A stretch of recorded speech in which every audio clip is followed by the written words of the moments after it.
Bismillahirrahmanirrahim. Assalamualaikum warahmatullahi wabarakatuh. Saya atas nama Muhammad Husain dari kelompok 2, dan di sini saya akan memaparkan materi mengenai standar operasional prosedur. Standar operasional prosedur biasa disingkat dengan SOP, Standard Operating Procedure.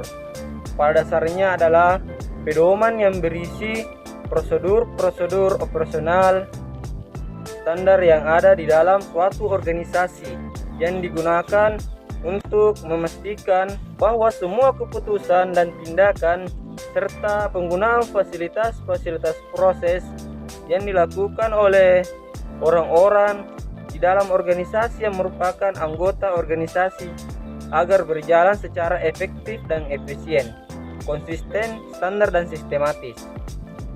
Dan adapun unsur-unsur operasional prosedur, unsur dalam standar operasional prosedur sangat menentukan dalam efektivitas penyusunan dan penerapan SOP itu sendiri. Ketika kita diabaikan dalam suatu organisasi, maka pelaksanaan SOP itu sendiri tidak bermanfaat bagi organisasi. Adapun unsur-unsur SOP yang biasa digunakan sebagai acuan dalam mengimplementasikan SOP antara lain yang pertama yaitu tujuan. Pada dasarnya,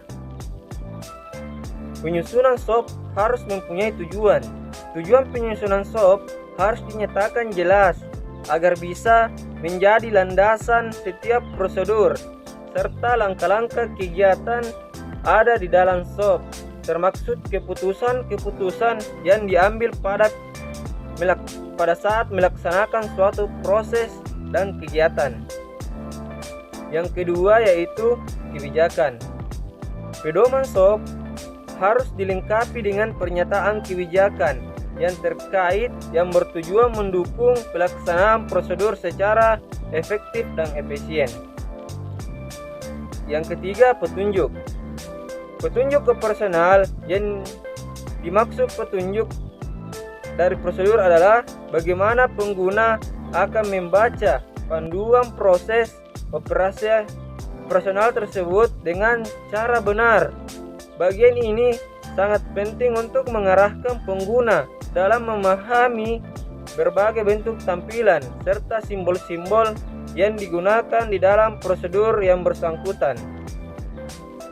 Yang keempat, pihak yang terlibat. Pihak yang terlibat, hal penting yang harus diperhatikan dalam penyusunan suatu proses adalah pihak atau fungsi yang terlibat di dalam prosedur yang bersangkutan. Dalam pelaksanaan prosedur, lebih baik menggunakan fungsi sebagai representasi dari pihak yang terlibat daripada menggunakan nama bagian atau unit, departemen, atau juga nama jabatan dan orang yang rentan terhadap perubahan atau pergantian. Yang kelima, formulir. Yang dimaksud formulir adalah bentuk standar dan dokumen-dokumen poson atau lazim, juga disebut blanko atau dokumen yang lazim digunakan dalam menjalankan prosedur tertentu, sebagaimana media yang menghubungkan setiap keputusan dan kegiatan yang dilaksanakan oleh setiap yang terlibat di dalam proses tersebut. Yang keenam yaitu masukan.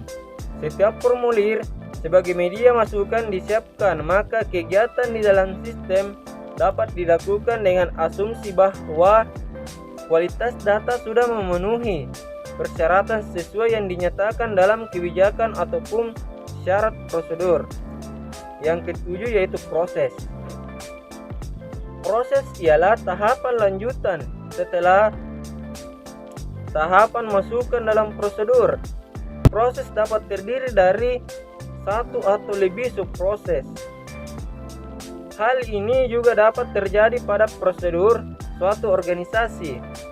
Yang kedelapan yaitu laporan. Laporan yang dimaksud dalam SOP harus dibedakan dengan formulir, blanko atau dokumen.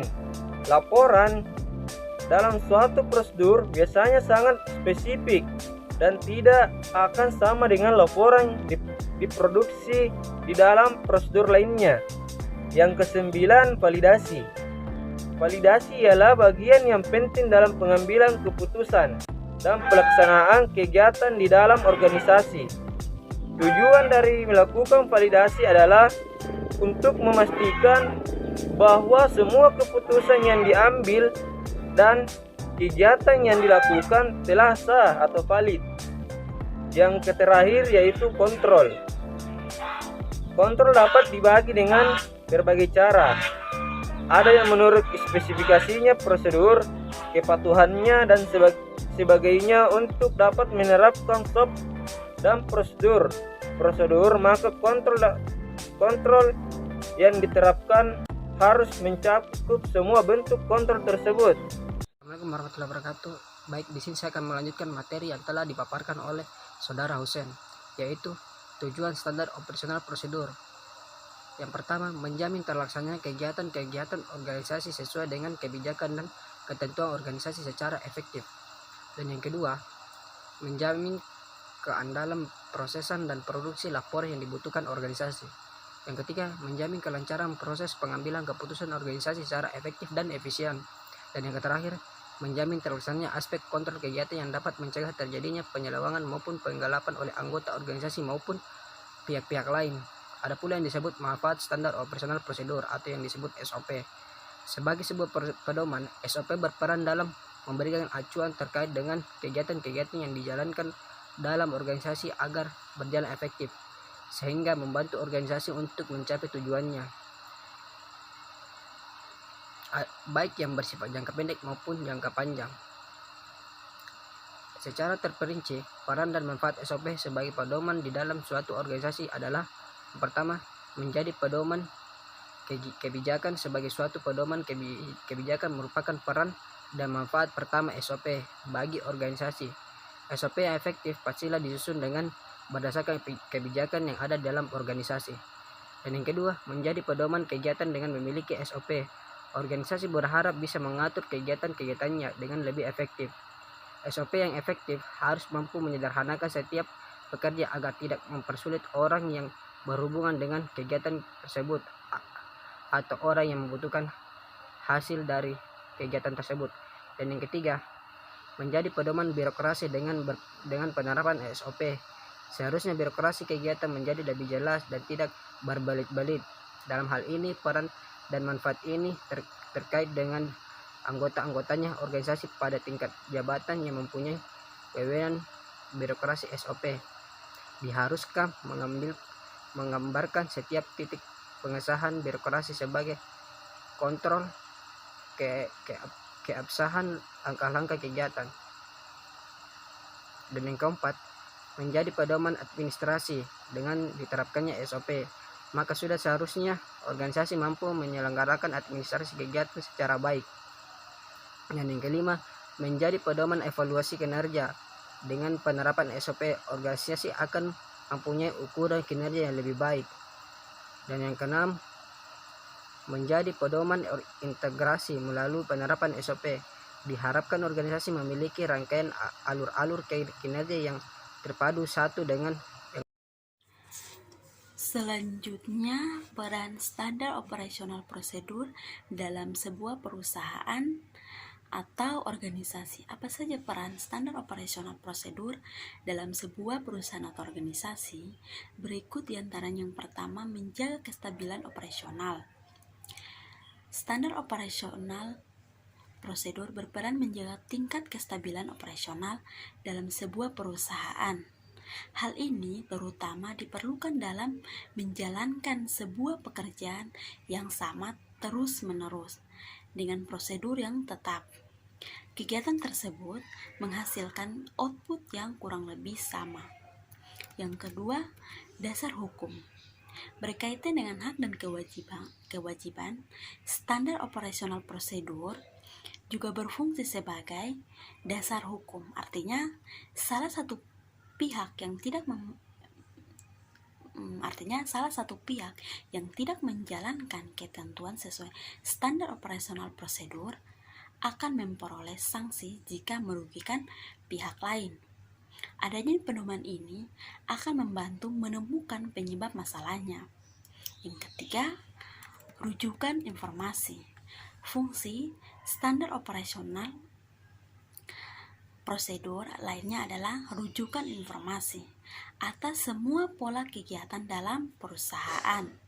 Anggota tim dapat mengetahui cara melakukan suatu tugas atau pekerjaan dengan mudah ketika membaca atau SOP. Perusahaan wajib memiliki standar operasional prosedur dalam melakukan kegiatan operasionalnya.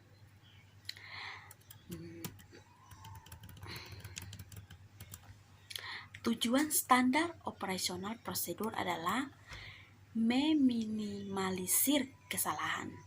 Menjalankan standar operasional prosedur yang telah ditulis secara rinci bertujuan untuk mengurangi terjadinya risiko kesalahan dalam suatu kegiatan operasional.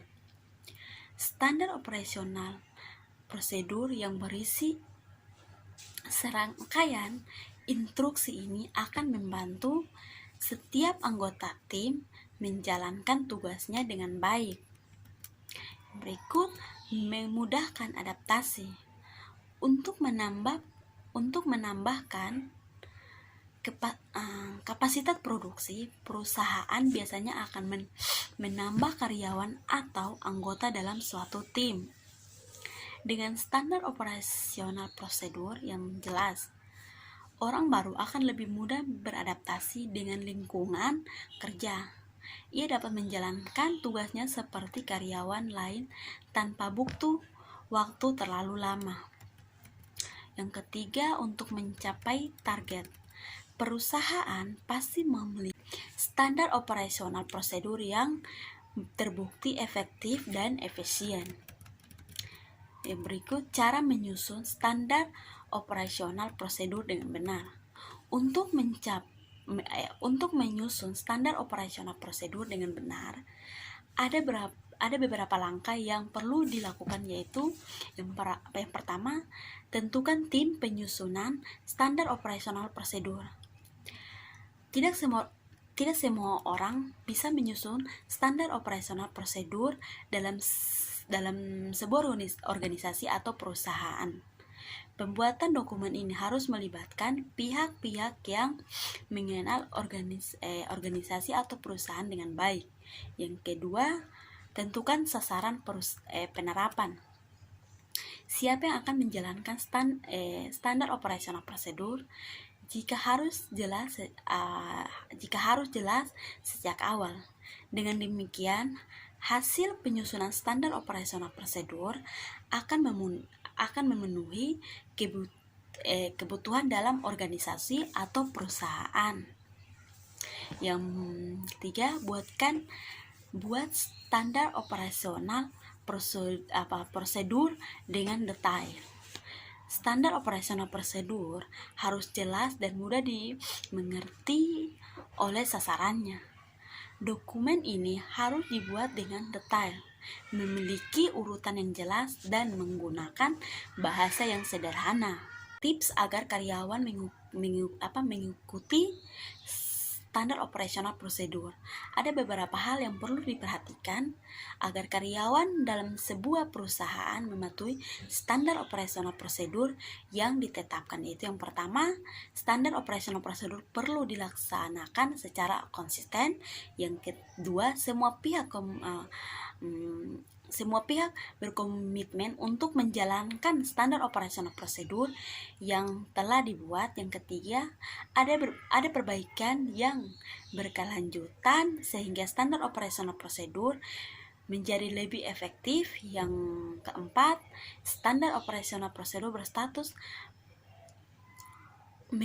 mengikuti atau wajib dijalankan oleh karyawan. Berikutnya ada contoh standar operasional prosedur dalam perusahaan.